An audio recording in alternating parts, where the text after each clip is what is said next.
শুরু করি। আমার নাম শেখ লিটন। আমি কাজ করি দৈনিক আকাশ খবর স্টাফ রিপোর্টার এবং একটা অনলাইনের সাথে আছি very24live.com। আমাদের চুয়াডাঙ্গা জেলাতে আজকে ইফতার মাহফিল এবং আজকের এই ইফতার মাহফিলে সকলকে জানাচ্ছি রমজান মোবারক এবং সকলকে ভাই বিপ্লব ভাই একটু আপনাকে আহ্বান করা হচ্ছে সংক্ষিপ্তভাবে কিছু বলার জন্য।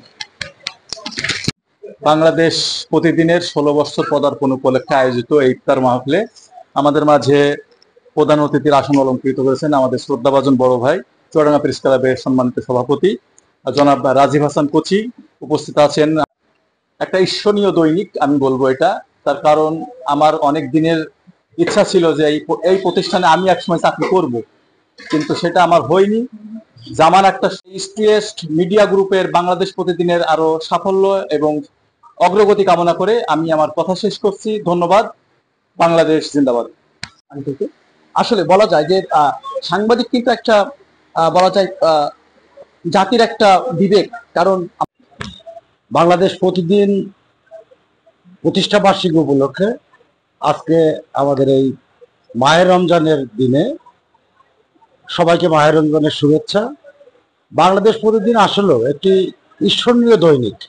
এই কারণে আমি বলবো যে অবস্থাটা ছিল সংবাদপত্রের, সে সংবাদপত্র আসলে খুবই একটা খারাপ দিক, যে পিছিয়ে যাচ্ছিল সংবাদপত্রে, ক্রমেই পাঠক জনপ্রিয়তা হারাচ্ছিল। সেই সময় কিন্তু বাংলাদেশ প্রতিদিন আমাদের বাংলাদেশে প্রকাশ ঘটে এবং 5 টাকা মূল্যে বাংলাদেশ প্রতিদিন কিন্তু বাজারজাত শুরু করে। তো বাংলাদেশ প্রতিদিনে আমাদের চুয়াডাঙ্গাতে যিনি দায়িত্ব পালন করে আমাদের ছোট ভাই জামান আক্তার, প্রিয় সহকর্মী, প্রিয় ছোট ভাই, আমি তারও সাফল্য কামনা করছি। সেও খুব আন্তরিকতার সাথে এবং ভালো লেখনের মধ্য দিয়ে বলবো যে বাংলাদেশ প্রতিদিনে সে কাজ করে যাচ্ছে। তার পথ চলা এবং বাংলাদেশ প্রতিদিনের পথ চলা শুভ হোক, সার্থক হোক, এই কামনা করে আমি আমার কথা শেষ করছি। সবাইকে ধন্যবাদ। পাঠক প্রিয়র মাধ্যম দিয়ে কিন্তু 16টা বছর এগিয়ে যাচ্ছে বাংলাদেশ প্রতিদিন। আমরা আশা করব সামনের দিনে বাংলাদেশ প্রতিদিন হয়তো আরো পাঠক প্রিয় হবে, মানুষের মুখে মুখে যাবে বাংলাদেশ প্রতিদিন। এই আমাদের অনুষ্ঠান আসলে খুব শেষ পর্বে চলে এসেছি। এখনো হয়তো তার নির্দেশনায় আসলে এখন হচ্ছে আমার কলম চলছে, আগামীতে চলবে হয়তো। এই মুহূর্তে আমাদের সিনিয়র সাংবাদিক, শ্রদ্ধেয় ব্যক্তি এবং সংগঠন, একই সাথে তিনি বলা যায় সাংবাদিক প্রেস ক্লাবের সভাপতি এবং সিনিয়র অ্যাডভোকেট জনাব অ্যাডভোকেট মানিক আকবর আঙ্কেলকে আমরা আহ্বান করছি। বাংলাদেশ প্রতিদিনের 16 বছরের পদার্পণ উপলক্ষে আয়োজিত আজকের এই ইফতার পিছিয়ে থাকা এটা একেবারে সহজ ব্যাপার নয়, কিন্তু অসাধ্য কাজটি সাধন করেছে বাংলাদেশ প্রতিদিন। একেবারে আমরা জানি শুরুতে বাংলাদেশ প্রতিদিন যেভাবে পথ চলা শুরু করেছিল, একেবারে শুরুর দিনে দেখা গিয়েছিল কি বাংলাদেশের প্রতিটি প্রান্তে বাংলাদেশ প্রতিদিন, বাসের যাত্রীদের হাতে হাতে বাংলাদেশ প্রতিদিন, ফুটপাত দিয়ে যিনি হেঁটে যাচ্ছেন তার হাতে বাংলাদেশ প্রতিদিন। একই অবস্থা ছিল ঢাকার বাইরে বিভিন্ন জেলা পর্যায়ের শহরগুলোতে। স্বচ্ছ সাংবাদিকতা, একেবারে নতুন ধারার একটি দৈনিক, পাঠককে আকৃষ্ট করার মতো একটি পত্রিকা, যে পত্রিকা খুব ছোট ছোট সংবাদের মধ্য দিয়ে একজন পাঠককে ধরে রাখতে পারে। এবং নতুনত্ব কিছু বিষয় ছিল যেটা শুরু করেছিল বাংলাদেশ প্রতিদিন শুরুতে, এবং সেই অবস্থা আজও আছে, বরং বলা যায় যে আরো নতুন নতুন ধারা সৃষ্টি করেছে বাংলাদেশ প্রতিদিন। তো আজকে বাংলাদেশ প্রতিদিনের এই শুভক্ষণে বাংলাদেশের উত্তরোত্তর সমৃদ্ধি কামনা করছি এবং প্রত্যাশা করছি বাংলাদেশ প্রতিদিন আরো বেশি এগিয়ে যাবে। ধন্যবাদ সকলকে। মধ্যে আসলে সভাপতি বক্তব্য টানবো।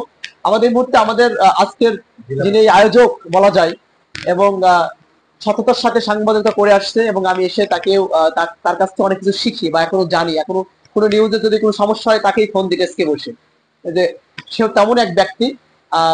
বাংলাদেশ প্রতিদিন চুয়াডাঙ্গা জেলা প্রতিনিধি জনাব জামান আক্তার আঙ্কেল লিটনকে আসলে সভাপতি হিসেবে শেষ পর্যায়ে বলার কিছুই থাকে না। তারপরেও আমি আজ উপলক্ষে যে আমার ক্ষুদ্র প্রয়াস, এই প্রয়াসে যারা সকলকেই ধন্যবাদ জানাই। আমি যাদেরকে আজকের এই অনুষ্ঠানে অংশগ্রহণের জন্য সকলের প্রতি আমার কৃতজ্ঞতা।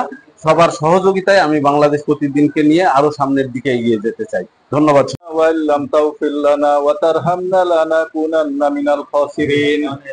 রব্বানা ফাগফির লানা যুনুবানা ওয়া কাফির আন্না সাইয়্যাতিনা কামা রাব্বায়ানি সাগীরা। আল্লাহুম্মা আনকাস সালাম ওয়া মিনকাস সালাম তাবারাকতা রাব্বানা ওয়া তাআলাইতা ইয়া জাল। আমরা একটা অনুষ্ঠান শেষ করে তোমার ইফতারকে সামনে নিয়ে আমরা তোমার শাহী দরবারে হাত তুলেছি। তুমি আমাদের প্রত্যেকের রোজাকে কবুল করে নাও, ঈদ করতে পারি এই তৌফিক তুমি দিয়ে দাও। আমাদের প্রত্যেকের মনের আশাগুলো পূরণ করে দাও আল্লাহ। যে প্রতিষ্ঠানের উদ্দেশ্যে আমরা ইফতার করতে চাই, আমাদের ভিতরে যে সমস্ত হিংসা বিদ্বেষ আছে সেগুলো দূর করে দাও। বাহাক লা ইলাহা ইল্লাল্লাহু মুহাম্মাদুর রাসূলুল্লাহ।